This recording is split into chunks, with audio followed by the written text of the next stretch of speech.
各位同修，大家好。今日《金剛經》講到第16講，就係能淨業障分第16。咁好似以往咁都係講翻前邊複習翻前邊兩份。喺第14份嗰度講離相即滅。咁離相即滅嘅話，即係我哋學經咧，最終嘅目的咧就係破兩個，即係破兩個，一個係相，一個就係見。破相，破四相，一個就破四見。呢個都係一個一般法，即係一般人嘅，即係啲習慣啦、習氣啦，就形成嘅。咁總結嚟講咧，就誤解啦，誤解啊，就唔係話我哋需要去出邊學啲咩嘢，唔係嘅。即係佛陀釋迦牟尼佛慈悲，用好細微嘅唔同嘅角度咧，就等我哋即係發覺發現，原來我哋本有嘅，即係講我哋本性，即係我哋嘅佛性嘅我哋嘅本性。咁佢最終目的都係講，即係等我哋通達，即係了解無我法，即係冇我同法，我同法即係兩個，即係冇我啊，亦都冇法呢兩樣嘢，就係用唔同嘅方式講呢兩樣嘢。呢度講係離相，相咧就係心。即係你個心即滅，即係都係講我哋本性。OK， 我哋本性咧係靜態嘅，即係我哋法性係特質咧係靜態嘅，佢係被動嘅。咁我哋嘅心咧係動態嘅，嗰個心成日變噶嘛。咁啊，心係幾時變咧？嗱，依家講係自然嘅嘢嚇，一遇到外境咧，心頭開始即係心頭起啊。其實心同法性係同一唔係，為咗方便嘅解釋咧，就將分開佢。分開佢咧就話，即係其實本性係被動啊嘛。如果有外境，本性先係有反應嘅意思啊，即係有反應先。咁啊將佢分開咧就心咧就係咁樣，即係分開佢。學上咪講啊，零就係本性法性，一咧就係心，亦都係嗰個形啊。佢呢度話離相，即係你明白嗰個相係咩？相係咩咧？就係咪個心啊？我哋身體係代表我哋本性同外界接觸噶嘛。我哋咧就成日都唔記得咗，我哋係真我係本性咧，就係喺入面冇形冇象嘅。我哋唔知啊，我哋以為我哋呢個身體先係真嘅。咁我咧就佛陀就講俾我聽，你而家見到你嗰個身體係假嘅，係真我咧係入邊嗰個。咁啊入邊嗰個係無形無象，你形容唔到噶嘛。所以佢咪解釋俾我哋咯，就一步步咁嘅解釋。而家解釋到第16啦。咁啊，其實咧重複又重複，重複又重複咧，就係總之要明白本性同埋心，心係動態嘅，變化無窮嘅。本性咧就如不動嘅，即係被動嘅。咁我哋即係如果你話我嘅行為咧都係好被動嘅咧，即係合乎本性咯。咁如果係世間上咧就話做工話咩都係被動嘅，又好似唔合乎咩呢個世間嘅講法啦，即係合係世間嘅佢自己嘅佢哋嘅啲人嘅定下嘅例啊。咁啊咧，實在咧就係本性係不同。你身體嘅身體啊，身體同心係合一嘅話咧，係被動嘅。嚟到做嗰件事，盡量做好佢，做好咗做完就放低。呢個先係即係合乎心意，即係心同意咧係合一，天人合一，即係又係咁嘅意思啦。總之咧就捉住呢個兩個概嘅，即係兩個即係捉住呢兩樣嘢係一個概念嘅話咧，你就知道咧佛經係講緊咩嘢。咁好啦，佢係離相，你知道相係咩？相就一個係外邊啊嘛，心即係我哋嘅心。我哋眼耳鼻舌身意係我哋嘅工具啊，就係望出去睇到嘅嘢，嗰個相咧，你知道係冇我嘅，即係冇邊個主宰嘅，佢哋所有嘅嘢都係因果而合成嘅，即係一組組啊，任何嘢都係因果而合成嘅。咁你知道呢樣嘢唔係你主宰嘅，跟住你所睇到嘅嘢咧，翻嚟嗰個塵啊。即係翻嚟我哋心中叫做義啊，亦都講法啊，法即係嗰個法方法嘅法，嗰個法相咧，又係講緊心中嘅一個外邊一個心境一個外境，咁樣分開咧就或者係即係形容咧就比較即係現代啲人咧比較容易即係接受啦。環境就係外邊，心境就係外邊，就係咁我哋啱啱講啊嘛。有人用佢可嚟做代表個心，有人又佢攞個鏡嚟做嗰個心，即係唔係講心，應該講法性。即係有人形容佢啊，即係有人用咩啊？好似有時聽到話咩中月啊，湖中花啊，即係湖面嘅個鏡，即係形容我哋本性。即係照落嚟，即係外邊照落嚟嘅出現嘅樣啊！咩樣？你一望到後學，其實都係你即係心中反映出嚟。即係後學係因緣和合喺度，四大假合，嗰度四大假合喺度，風火水地形成嗰個後學。咁啊，你哋睇到我睇到後學。其實就係變咗喺你心喺你角度嚟講係你心中嘅鏡嚟噶，鏡面啊鏡嘅樣嚟嘅。咁啊，你明白呢個相咧係咁樣呢兩樣嘢嘅話咧，就你一定要放下噶。因為人無我，法無我，法就講心中無我。人無我就出邊嘅就冇人做主宰嘅，冇人做主宰都係因緣和合而成嘅，即係一個組合。當明白呢兩個道理嘅話咧，其實佢係一，即係擘開嚟講，即係形容啊。咁啊，你明白咗咯，咁咪就咪離相咯。咁啊，離相咪即滅咧就你所有景象咧，即刻就喺離你個心又好嘅心本嚟都係佢都唔好喺存在，都係照啫嘛。觀照都係咁嘅意思，觀照啊都係咁嘅意思。咁啊好啦，你知道都係唔係嘅，咁啊咪離相咯。咁明白啦。當你明白咗咧，唔知係第幾都有講噶。若見諸相，佢話凡所有嘅相，皆是虛幻。若見諸相非相，即見如來。即見如來即係即滅咯，一樣咯。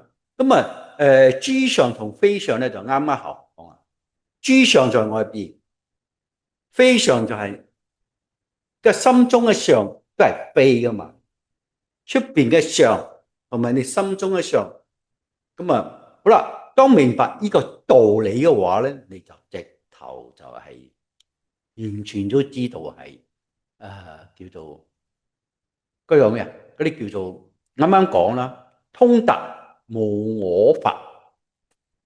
你就係者啦，冇我法者咧就即係意思你已經係法界嘅認知啊，即係亦都係去到菩薩嘅認知，即係菩薩又好，佛又好，係一個認知嚟嘅。人與人嘅分別咧係認知啫嘛，即係認識嘅分別。咁啊，你嘅認識係多嘅話咧，你咪知得多啲。其實你要知道，你知得多啲，你以為你透過聽啊學啊翻嚟嘅嘢係咁樣，其實唔係嘅。其實你係本有嘅，本係有嘅。即係慢慢去體會呢樣嘢，即係任何書上任何嘢啊，比如我哋世間上任何嘢咧，你以為你唔識，咁你攞嚟慢慢學。其實學嗰陣時咧，其實佢係喚醒翻你本有嘅嘢。所以你睇下咧，你會慢慢上軌道喎，因為你本嚟係本有嘅嘢，即係本嚟有嘅嘢。即係對呢方面嘅認知，呢個先係先正知正見。跟住無上正等正覺咧，就呢個意思啊！佛嘅知見就佛唔係話釋迦牟尼佛就係代表所有佛，唔係嘅，即係佢都係一個代表嚟嘅。咁我哋都係佛嚟。如果我哋認知係，如果我哋嘅認知咧就回到正知正覺嗰陣時，我哋都係佛嚟嘅。但係如果我哋係堅持唔係嘅咁嘅嘢咧，即係話糊塗佛咯，糊塗佛啊，即係迷途佛。咁好啦，第15咧就係持經功德。佢都講啦，所有有嘅你做有，你所有有嘅功德睇得到嘅嘢，即係譬如我哋而家做好事，捐錢啊，去做好事啊。我哋而家講緊就係修道之人啊。修道之人就我哋世間凡夫啲人以為修道咧先係要做呢啲嘢，其實唔係。總之做人就應該做咁樣做噶啦，即係見到人哋有難幫，見到人有事咧就有咩可以幫到。因為我哋做人嘅本分，即係呢個係自然嘅嘢嚟嘅。但係我哋就以為咧就係修道啦，要念經啊，要乜乜乜，要乜乜乜。其實嗰啲係我哋誤解嘅咋。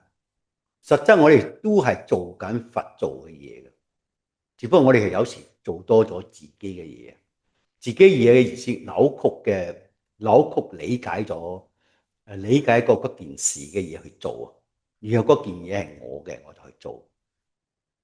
其實係呢個係扭曲，佢哋叫做妄想啊，即係妄想啊，誤解啦，即係誤解啦。好啦，持經功德就講我哋佛經入邊佢冇寫功德，佢只係講福德嘅。但係佢哋係法界嘅角度講嘢，法界嘅角度咧同世界嘅角度唔一樣。世界嘅角度咧就有生就有滅嘅，任何做嘅嘢咧都係有生滅嘅。數據咧就一加一等於，唔係一加一等於好多好多，唔係嘅。法界就唔係嘅，一加一就等於好多好多好多嘅，因為佢係通啊嘛，本性係通嘅，大家係一體嚟嘅，通嘅。好似自己讀經，自己修道，表面上咧就係好似自己喺度修，其實你修係世間上咧一對一啊，自己喺度修緊。實質咧就係同你有緣嘅人全部都得着，得着。就因為我哋有身體，個身體假嘅我咧係喺度分別咗自己嘅本性，即係禁止啊，所以你就有分啊，中意同中意。當冇身體嗰陣時咧，所做嘅嘢，有緣嘅人咧，一做嗰樣嘢，佢係周圍同你有緣嘅有緣者啊，全部都得着。咁啊好啦，呢個法界嘅角度講嘢，咁啊，佢講佢依個持經功德，佢想話，因為佢而家喺世間上方便講，所以先話福德有分別，其實係冇分別嘅。佢即係要形容咧，就話咧經同攞世間嘅最值錢嘅嚟做布施啊，都唔及個經持經功德，即係唔及四句解啊！佢哋成日都強調，因為佢入邊係有佢嘅係可以佢個功德，你喺後邊嗰啲佢後邊嘅乜乜分一路分解釋個經典嘅功能係咩，慢慢分。佢一係比較開頭就攞即係七寶就必然啊，即係錢財嚟布施啊。跟住講多有幾多，我一路講多嚟比較持經功德，都係持經功德係即係四月偈係最高最多嘅最好嘅。咁啊依家又最後咧就攞生命，即係用生命好多生命嚟同佢比嘅話，都係唔夠佢。即係想講，咁我哋佢想講呢樣嘢咧，就係有人咧聽完之後，佢都會覺得係零頭啊，冇興趣啊，呢啲嘢都係有分佢嘅認知問題。有冇發覺啊？聽《金剛經》嗰啲就哇，就《金剛經》聽咩經就咩，即係佢嗰個認知嘅階段去到邊。咁啊，有人完全唔信嗰啲啊，咁我真係要知道咯。即係我哋讀書都係，你唔係話係班都有去嘅啫，你係幾多世間上有分幾多，你先有幾多級噶嘛。但係咧，因為佢佛性我哋本身係有佛性嘅，我哋本身係100分，所以我哋又唔可以話你係幾多級，你係咩又唔得喎。只不過就話你依家目前嘅心門咧開幾多？心門係你嗰個自己生自己創造出嚟啫嘛。即係佛性係100分，你個門咧呢個門咧係你自己1個2個3個。係呢個1個2個3個係你好多你自己誤解嘅認知，即係個門啊，係有幾多？如果你多得滯咧，就即係我哋話我咁固執啦，咁啊一樣，即係心，即係你對嗰件事嘅理解。所以學仲係講啊，人與人嘅分別係認知。你喺世間上做嘢咧，有啲咪反應好快嘅，啲話哎呀咁聰明，其實唔係，佢對嗰個認知比較多啲啫嘛。即係佢讀過嗰樣嘢，佢知道嗰樣嘢，所以咪反應快啲咯。其實嗰個唔知嘢，佢知唔知？佢都係識噶，只不過佢唔肯去慢慢去聽或者係慢慢去學。即係佢有佢自己所理解。總之佢今日講話我唔要咧，佢唔係話真係唔要嗰樣嘢，佢對嗰樣嘢冇興趣或者唔信。如果佢唔講出嚟㗎嘛，其實佢都係100分嘅，只不過佢態度。佢態度好多，即係好多有佢自己嘅諗法，都係佢嘅心門咯。咁好啦，呢個用身體都可以布施嗰個人，已經係叫做都係修道咁，都明知道咩，即係可以用生命嚟布施，命都唔會。好多話為仔為女啊，為家人去生命都唔愛就好正常啫。但係如果係即係佢為咗人，即係為咗所有嘢，佢通先佢先會咁樣做嘅。但係佛陀都會用呢個嘅功，即係呢個嘅福德咧，佢都會話講咧，佢都唔及嗰個你去讀慈心嗰個金剛，即係經典。所以佢先會講為嗰個最上聖人，即係為上聖人講，為最上聖人講咧，即係意思如果你讀到依家《金剛經》咯，即係你喺度聽咧，上聖者或者係最上聖者，即係分別啊！即係你嘅層次啊！即係你嘅認知嘅層次係已經好高嘅。即係人哋話慧眼就係慧嘅認知啦，智慧嘅認知。偏向人間嘅話咧就凡夫咯，偏向嗰個菩薩嗰邊咧就係佢叫法界，方法嘅法，法界同佛界，即係佛嘅認知。你偏向法界嘅角度，佢哋叫做即係往菩薩界走咯。偏向凡夫嘅嗰邊咧，就係世間落去世間嗰邊，好越嚟越偏自私嘅、妄心嘅，就會三惡道走咯。三惡道其實都係認知嚟，大家嘅認知嚟嘅，即係一個都係大家嘅認知。知見啊，修道係知見嚟嘅，就唔係修本性、修佛性，亦都唔係修個心。即係修你嘅即係習慣，即係你嘅習慣，自以為是嘅習慣。咁好啦，佢依家有講到持經嘅功德嗰個功德同福德嚟講啊。總之應無所住，啱啱後講啊嘛。如果係佛性嘅話係被動嘅靜態嘅，應無所住一定係佢冇住係嗰個本性係冇住嘅。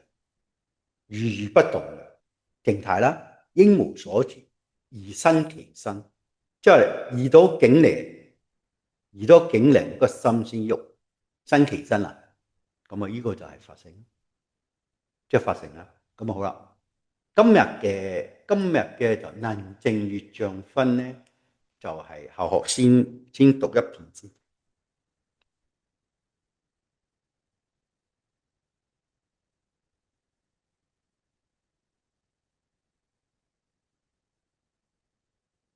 能證月像分，復次須菩提，善男子善女人，受持讀誦此經，若為人輕賤，是人先世罪孽，應墮惡道，以今世人輕賤故，先世罪孽則為消滅，當得阿耨多羅三藐三菩提。須菩提，我念過去無量阿僧祇，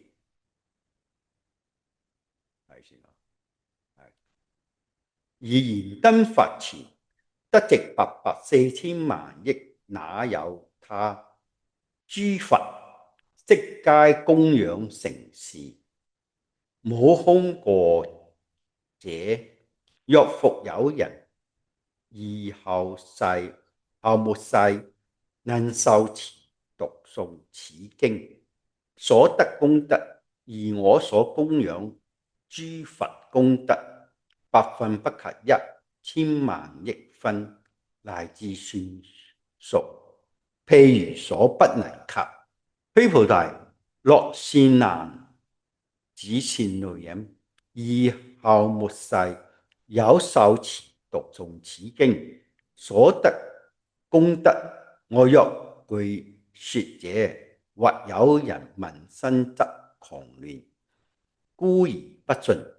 須菩提，當知是經如不可思議，果報亦不可思議。呢個咧就係講到有意思啊！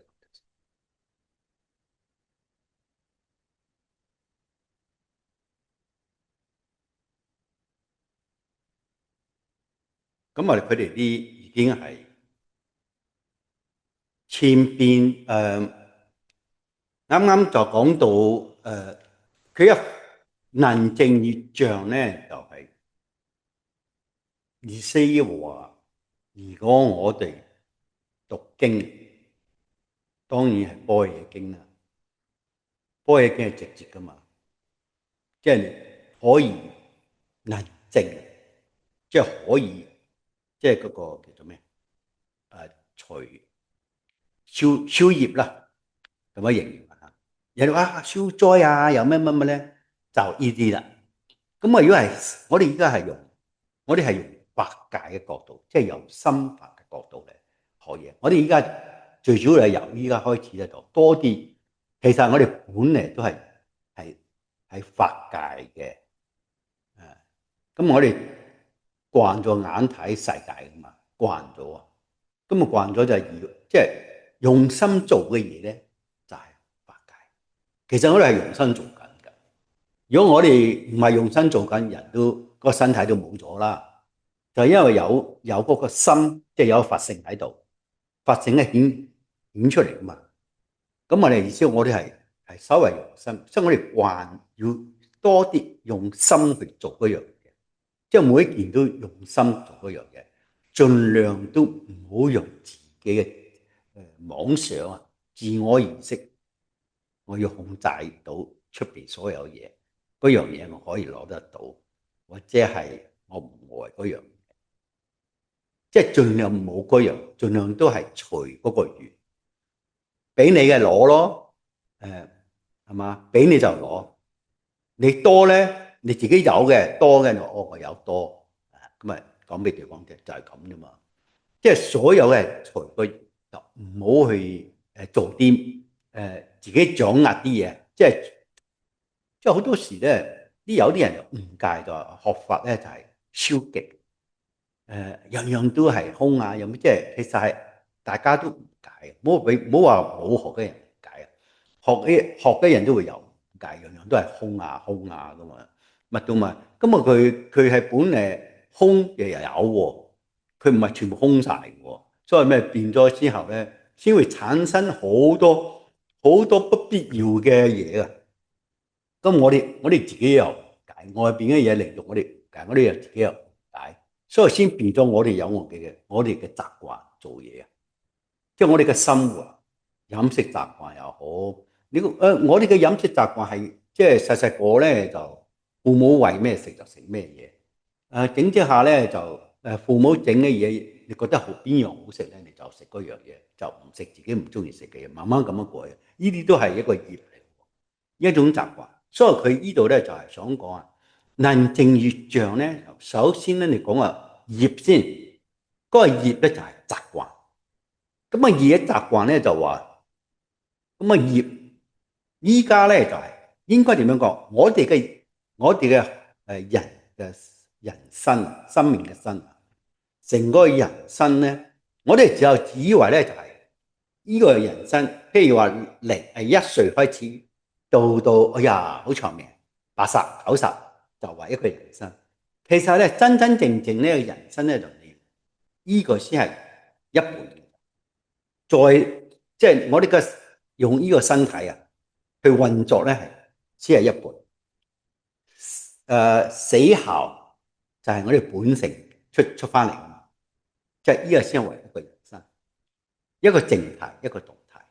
即係有身體咧就動態嚟嘅，咁啊咧就係冇身體係就係靜態嚟噶嘛。邊個真我咧？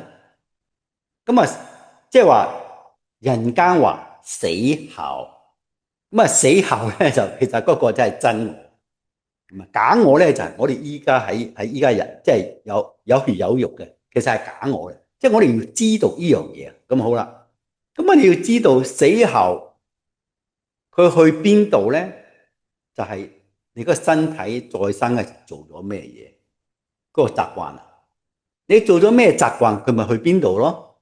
咁咪佛陀先講話六道輪迴話啊，咁啊會走去六道輪迴啊，三惡道同生善道啊，解釋俾你聽，即係意思話你嘅認知喺邊度，咁啊你就去邊度咁嘅意思啫嘛。咁好啦，咁我依家講緊又係業嗰個習慣，你嘅咩習慣，你就死後咧出翻嚟，你嗰個習慣咧跟住嗰個。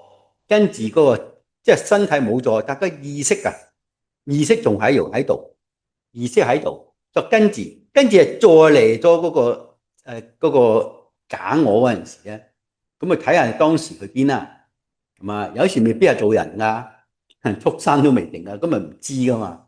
咁啊好啦，咁啊佢依家係你要知道業咯，即係一個習慣。咁啊業就分，就係一個就係前世帶嚟嘅，即係你都跟住走啦嘛。嗰個咪即係你嘅上一世，即係上一世就係嚟嗰陣時，你嗰個業跟住嚟噶嘛。咁我哋就佢哋呢度就大白意識，即係大白意識，即係我哋依家講咧，即係電腦嘅儲物嘅嗰個記憶嗰個叫做大白意識阿白啊。咁啊佢話唔係白田都係，總之咧呢個大白意識咧就無論你嘅好習慣唔好習慣，佢都擺落呢度。總之你有重複嘅全部嘢就全部擺呢度，跟住佢走，呢個就係業。咁啊業好同壞都喺入。咁好多人我哋將呢個好同壞嘅業咧，將佢抹咗佢啊，要抹咗佢，即係要 delete 佢啊。咁啊點樣 delete 啊？點樣將佢即係消滅佢啊？咁啊咧就係話你喺眼耳鼻舌身意嗱，呢個意啊，呢個意咧，譬如我哋五官啊，眼啊、耳、鼻、舌、身、意咧，接觸外邊嘅眼睇到嘅嘢，或者鼻聞到嘅嘢，接觸外邊嘅，翻嚟嗰陣時咧，佢就係意嚟嘅啫。一次啊，翻嚟意喎，你再重複嘅話咧，就係識咯，即係加咗個識意識，重複啊。再重複嘅話，即係同樣嘅嘢喎。再重複嘅話咧，就開始分別意識，重複啊。其實即係話咧，兩次咧就已經開始儲喺度，即係因為你呢兩次啊嘛，儲喺度。咁我咧就話三次佢就開始分別咧就意思話好同壞嘅分別，係嘛？咁啊再咧就佢哋叫分別意識，一個係分別，跟住再加個意識，就係去到7噶啦。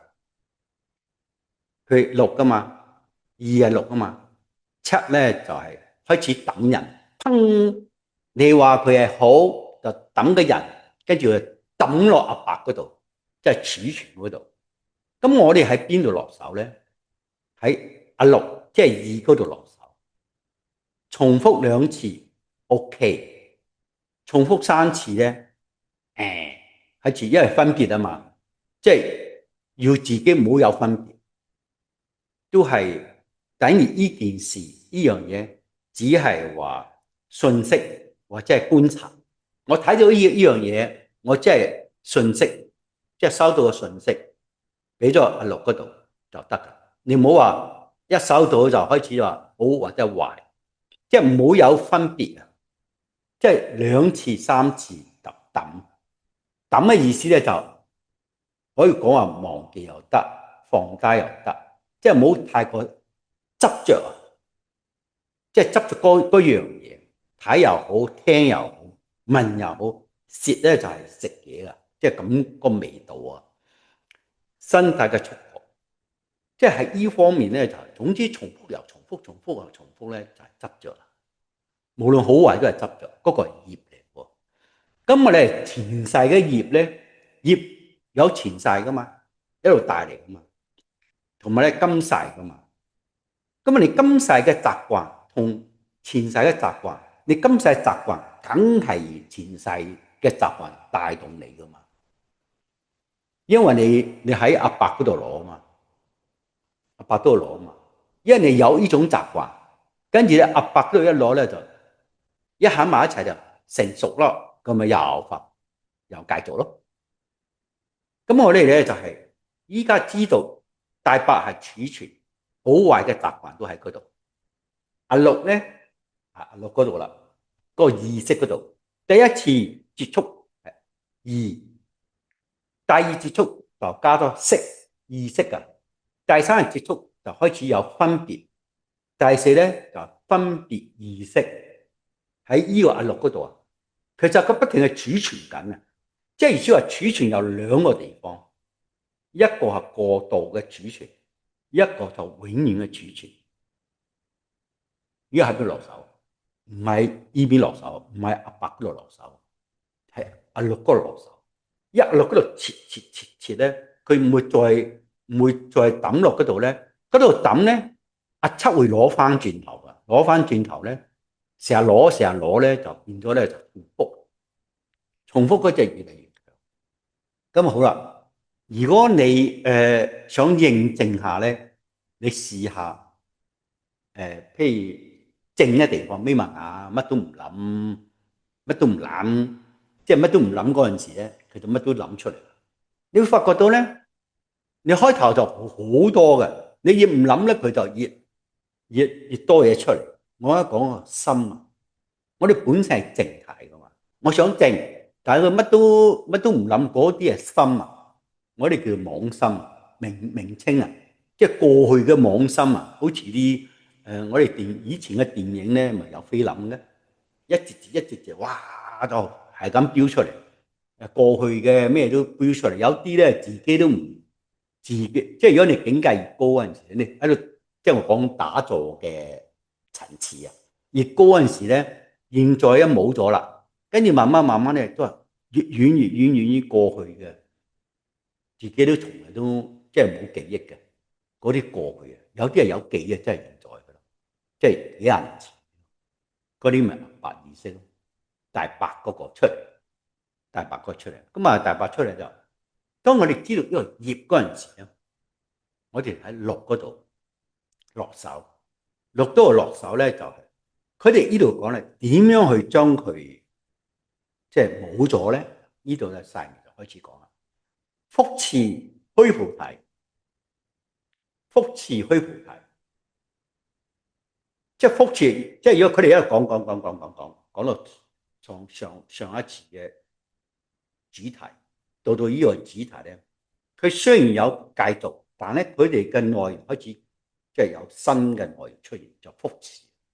佢唔係話我繼續，唔係噶，佢係繼續，但係嗰個主題咧有少少改，即係開始同係因為波雷嘅範疇啊，但係咧佢開始改個內容嘅主題，個內容應該講內容。咁啊，佢話。善男子、善女人，善男子，我成日都聽到佛陀都話虛菩提，善男子、善女人。呢個善咧就係有個善男子、善女，有一個過渡，唔同嘅階段咧就唔同嘅嘢。後學好似記得，上一節佢講話，同大聖者講嘅，睇先後學啊。佢後睇下佢係為大聖者講，即係佢依家講緊《金剛經》係為咩講？有分為佛大聖者講，為佛最上聖者講啊。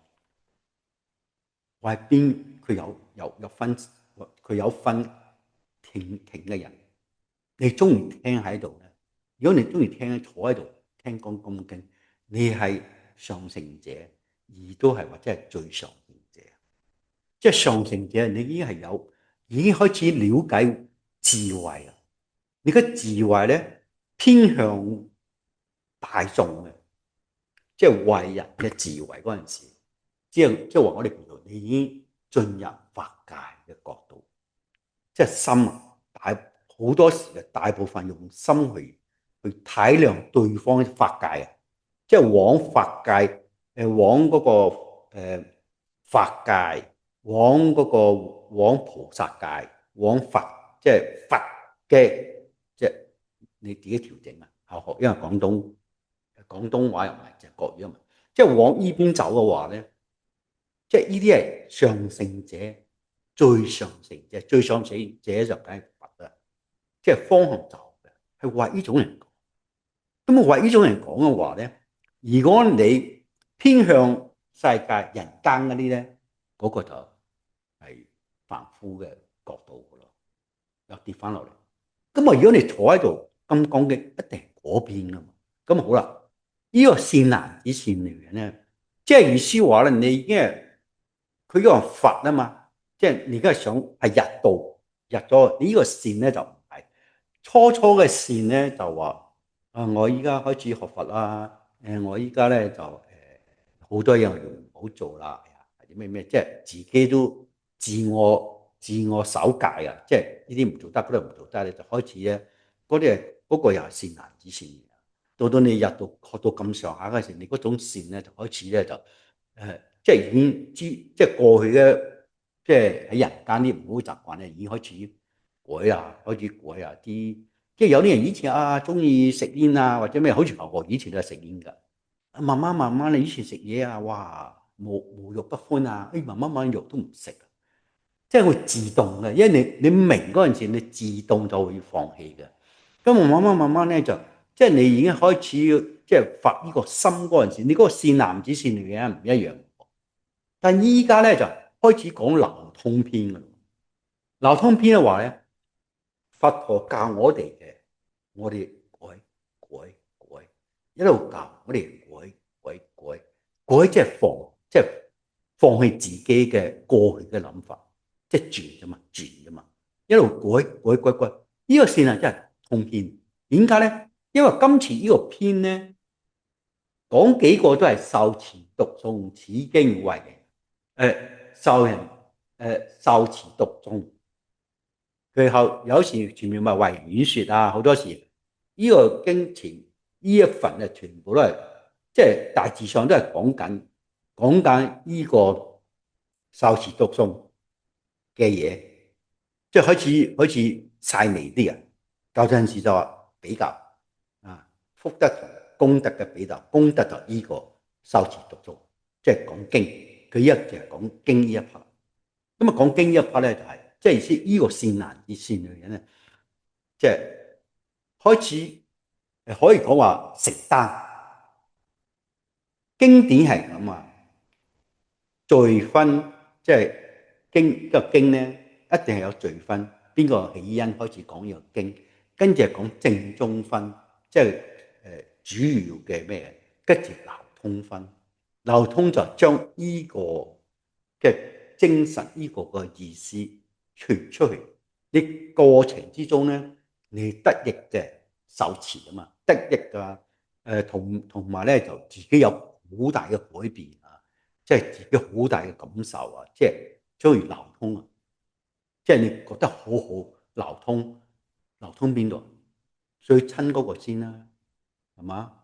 咁如果你話我唔識講，咪我即係帶人聽經咯，聽經咯，就係咁啊！即係你點樣嘅經歷講俾人聽，跟住自己慢慢咧，你明嗰個道理嗰陣時咧，你就自然就會講，因為你講係你知嘅嘢，你明嘅嘢啊嘛，所以唔使寫咩咩抄唔使㗎，多數都係即係大概即係提醒你嘅文字，你睇睇咁就知道係，即係你係講真實話嚟。咁好啦，佢話受持讀誦此經啊。如果我哋受持讀誦此經，呢個經咧就係《金剛經》般若經。受持讀誦，你點解要受持咧？你求緊翻天嘅道路，求緊真理，求緊即係回到本性。即係我哋如果係簡單嚟講，或者係求道，求嗰個即係真實嘅道路，翻原嚟我哋即係好多人話翻到去天堂啊，即係咁樣，即係呢個形容詞啊，即係你要翻回到我哋佛家就講翻回到本性，翻原來自己嘅你啊！我哋用慣咗假嘅，以為假先係真噶嘛。再死後唔知何去何從，就因為假嘅，即係搞錯咗。即係講翻嚟自己點樣翻受持，讀誦讀通，其實係讀通。因為讀其實讀嘅意思唔係叫做讀出嚟，即係要睇個文字嘅義理，你明到第幾？咁啊，即係如何收啊？如何收正翻，扭翻正佢。我哋嘅誤解啊，成日都講話我哋嘅認知啊，即係誤解，扭翻正佢，扭翻正佢，唔係去叫你做咩嘢去做善事啊咩？唔係嘅，善事係遇到緣咧，你咪去做咯。呢個隨緣啊嘛，唔使刻意嘅。總之嚟到你就做咯。咁我咧就呢個咧就係我哋本嚟嘅理嚟㗎。咁啊，你要明經典講嘅嘢，咁我哋經典講嘅嘢咧，你唔明通，咁我咧此經咧就係道咯，此經就係啱啱講啊，呢個般若經係為咩做啊？翻原嚟嘅你，但係呢個經典一定係老人家、年輕人咩人聽都係最後都可以嘅，呢嘢先係經嚟㗎嘛。如果話有啲唔啱聽嘅，咁啊嗰個論嚟㗎啦，你自己嘅理解嘅啫嘛，即係論經就一定係要般若經，即係般若經咧，仲係用心嘅角度解釋咧，先係般若經。你用世界嘅，一日都喺度用世界咧，又係錯啦。即係環境一味係環境外境嚟解釋嘅，又係錯啊！即係用心境，即係我哋已經好唔習慣用心，其實我哋係用緊嘅，不過咧就唔習慣，大部分都係用外邊嘅角度嚟取捨噶嘛。咁好啦，但係咧修持讀誦，我哋今日講緊係金剛般若蜜經啊嘛。咁好啦，如果咁樣講嘅話咧，一講話心啦，又講心法嗰度睇嘅角度，唔係有世間角度睇。我哋嘅人嚟到呢個世界上係為咗咩嘢嚟？人嘅身體難得啊，咁難先攞到我哋嘅身體，即係排隊啊，唔知經過幾多百劫啊，幾多百劫即係數唔盡嘅年份啊，先投胎啊，一路輪迴，先嚟到個身體。哎呀，攞到個身體啦！咁啊，攞到個身體，你唔係話18年後一條啊，嗰個係即係啲即係做咁樣做，其實唔係18年後，18劫就差唔多，即係劫一有劫咧就係數唔盡，生死，即係意思話有可能係做咗其他啲即係唔係，總之唔係人咧，係嘛？咁啊咁難得嘅身體先攞到個人，然後咧又咁難得都要過去先有讀過《金剛經》、修過《金剛經》、般若經啊，即係都好努力，又跟過一佛、二佛、三佛、四佛、五佛，好多佛嘅，當然唔一定係世界嘅嗬。其他好多界咧，我哋都會都喺度修過嘅，即係跟過好多佛，即係繼續嚟，即係喺人間嚟講咧，都係屬於係最目的係嚟了解嘅業。嗱，今日講緊業，了解業係點樣嚟，跟住了願望嘅願，即係翻我哋原來嘅本性，即係我哋係河流細地，我要翻大嘅意思。咁好啦，係一個等於係即係中醫，我都入咗個正道，正道即係入咗門啦。我用咗身體嚟到呢個世界上，我入咗門啦。我依家讀緊《金剛經》，學緊《金剛經》、般若經，我又唔學其他啲經，唔係其他經唔係咯，即係佢有分 level，有啲係直接講，《金剛經》係直接講啊嘛。咁啊，即係意思你要經過好多咧，你先去到呢個階段。咁啊，呢個階段嗰陣時係屬於喺人間嚟講，你比任何人、任何嘢都最上、最殊勝嘅，即係最高啦。你話你億萬富翁嚟講咧，如果佢唔理呢個法界嘅話咧，佢覺得佢係喺呢個世界上佢係做得好成功嘅。但係當佢知道法界嗰陣時咧，哎呦，原來嗰個仲高喎！跟住佢會繼續學嘅。咁我哋就話啦，你得到人生，你已經去到最舒適嘅，喺度讀緊嘅最高嘅啦，已經係最高嘅，又唔係講境界，最高嘅終點啊，喺度學緊啊，即係最後一着。有啲人形容叫幕後一着，即係最後嘅。咁啊，咁舒適咁高咁高，後邊若為人輕賤呢句説話喎，點解啊？咁舒適咁高嘅嘢為輕賤，即係意思話，即係你會見到啦，即係為輕賤咧就話你佢範圍好大，形容啊，你話你一生中做乜都唔成功啊！即係我哋世間上形容啦，唔成功啦，做咩都叫做做唔成啊，都係為人輕賤嘅。你一句講晒啦，人哋話人生百苦咧，嗰啲字眼嘢咧，一樣都係為人輕賤嘅。你應該話哇，你收到哇最高嘅，好似譬如喺嗰個咩啊，讀書咁嘛，哇讀到博士級嘅，出嚟人就話你係博士啊，哇都俾人應該係俾人好恭敬嘅感覺係嘛？但係即係意思話咧，你一讀到最咩嘅，最通嘅明嘅，應該即係都最後一着，即係最後都往呢個方向嚟成佛，回到本性係最近嘅，應該係明白，應該會。另一面咧，一正一反，另一面咧，點解又咁苦啊？會遇到好多災難，又俾人睇唔起咧。佢呢度有解釋，佢就話咧，是人先世罪業，罪業應罪惡道。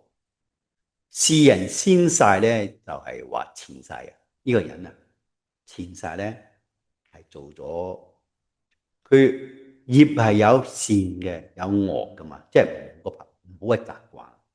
佢呢個咧，一唔好嘅習慣，即係梗係呢個唔好嘅唔好咧，梗係比較嚴重嘅。佢應該係墜落惡道，三惡道啊，即係畜生啊、惡鬼啊、地獄係三個地方。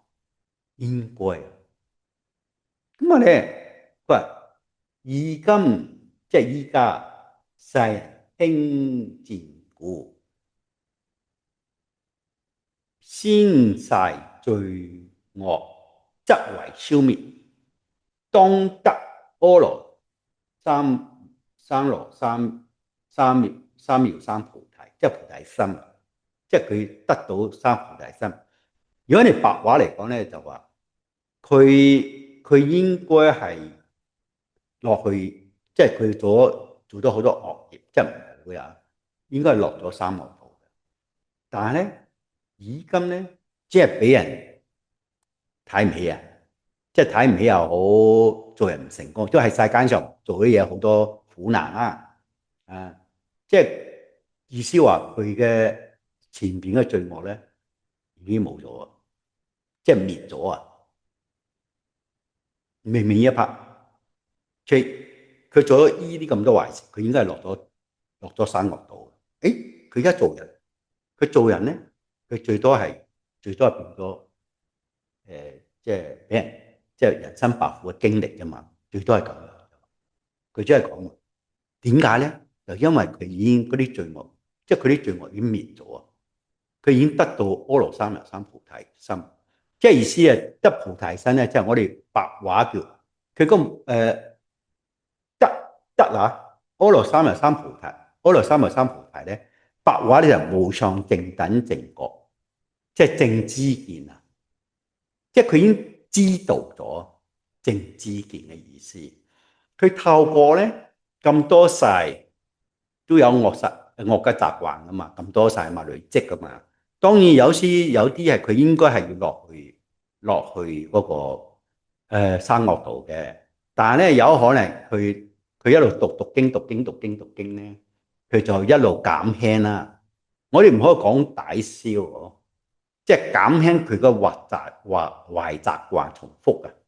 咁我哋就一路減輕，透過讀經咧，令到佢改變，一路改變。佢讀經先會改變噶嘛，所以咧先係會有慢慢減輕咗你嘅罪惡，即係你嘅習慣啊，先有今日，先會有唔順利。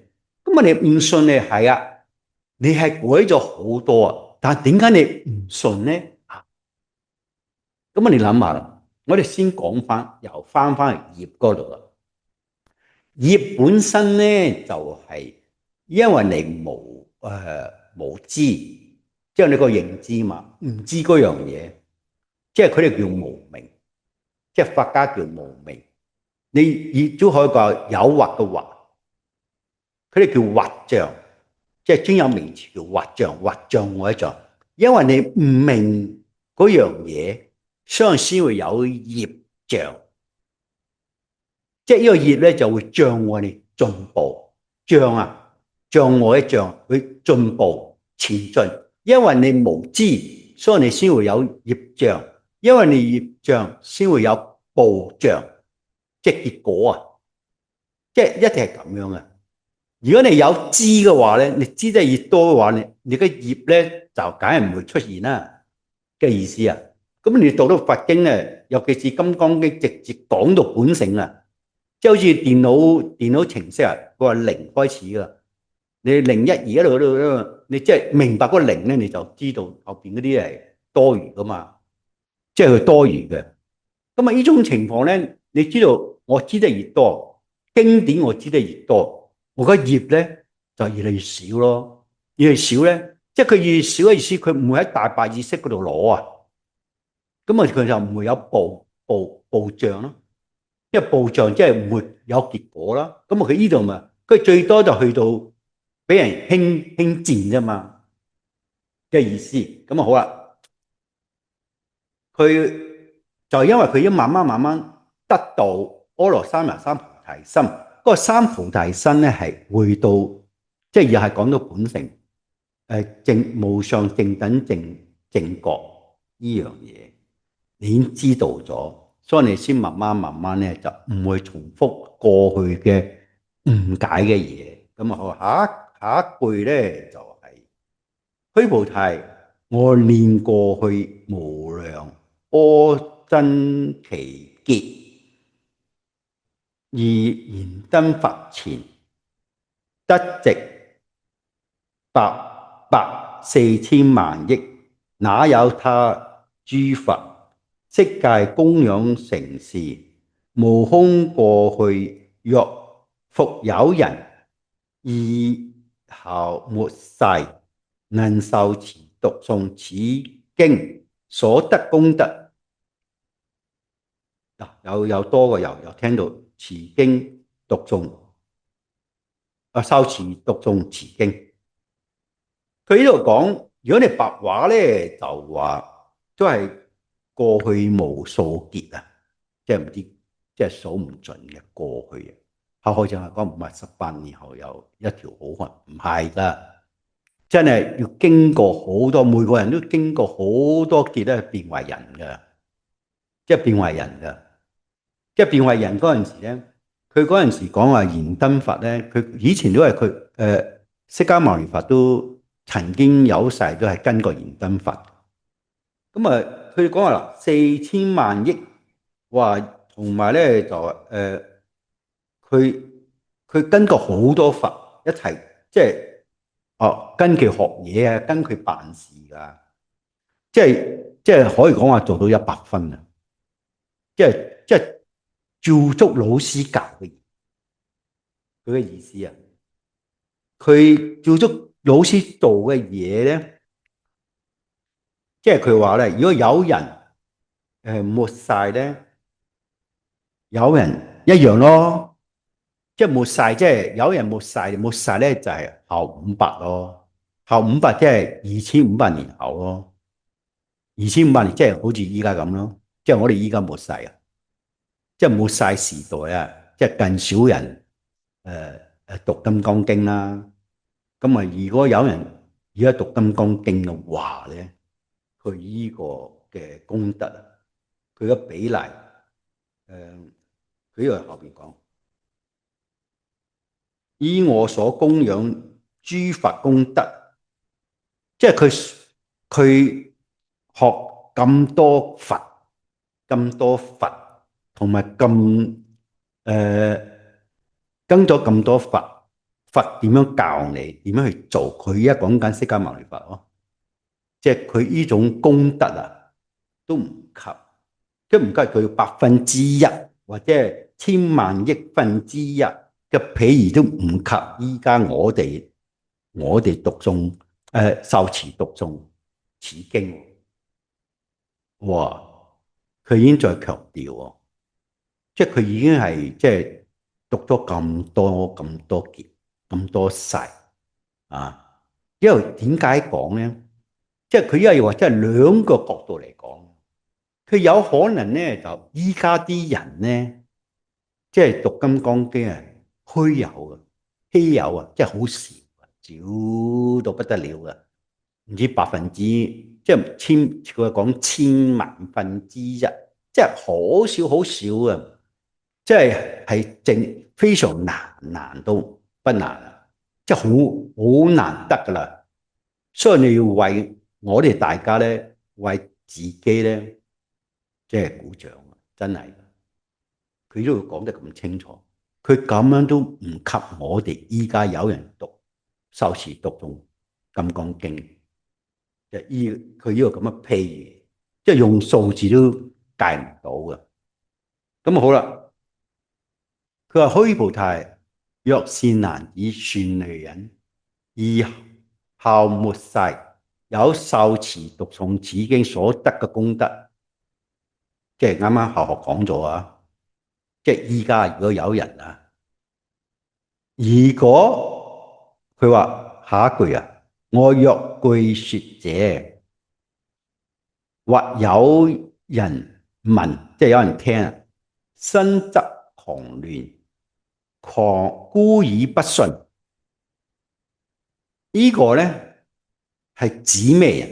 譬如你依家係我明白咗，我又悟道咗，我咧就好大得着，好似後學咁啊，即係分享俾人哋，你都會遇到有人信噶嘛。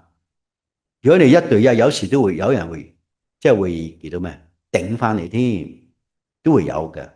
但係佢呢度有講啦，呢個都係嗰個人嘅因。咁佢嘅因果係咩咧？即係佢話心則狂亂，佢個心啊狂亂啊，即係冇辦法，即係完全都冇辦法相信啊，因為佢心太亂啊嘛，佢以為心係真噶嘛。所以咧就係你點樣分享咧？佢係要反彈嘅咧，你都唔好怪佢，即係你係真係要好可憐。點解咧？你又即係我哋又好好彩啦，係嘛？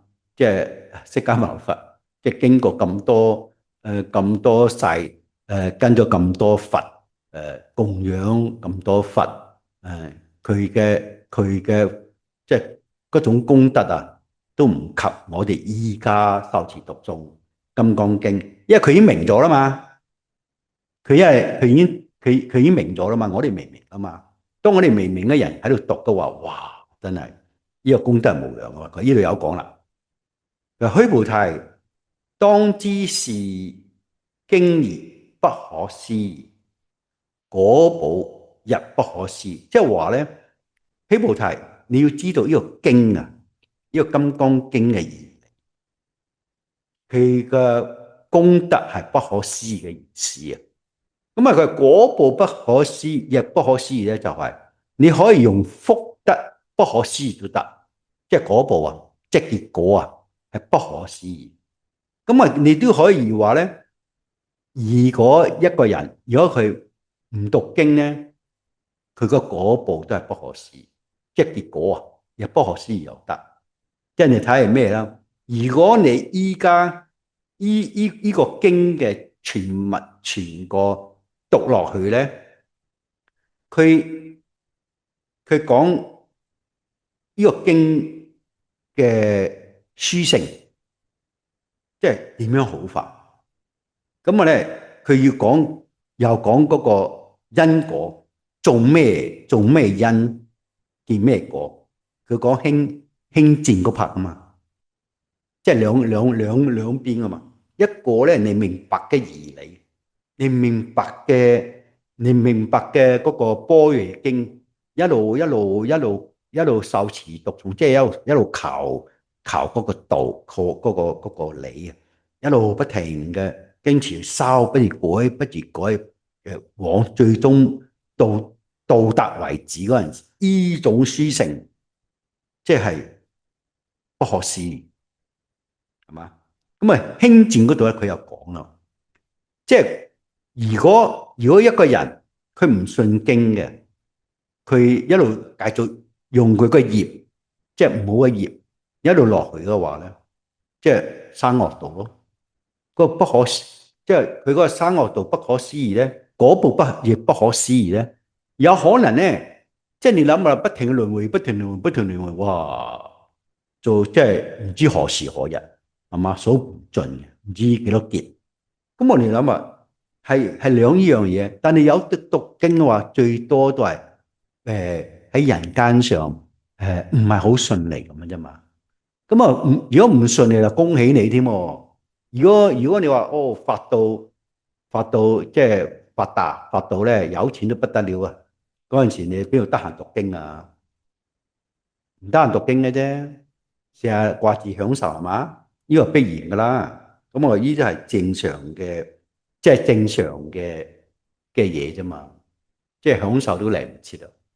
所以就話都係好慶幸咯，有好慶幸有輕賤咯。即係有少係唔順利，你先會去慢慢探討嗰個世間嘅世間嘅嘢，同埋咧就佛理咯。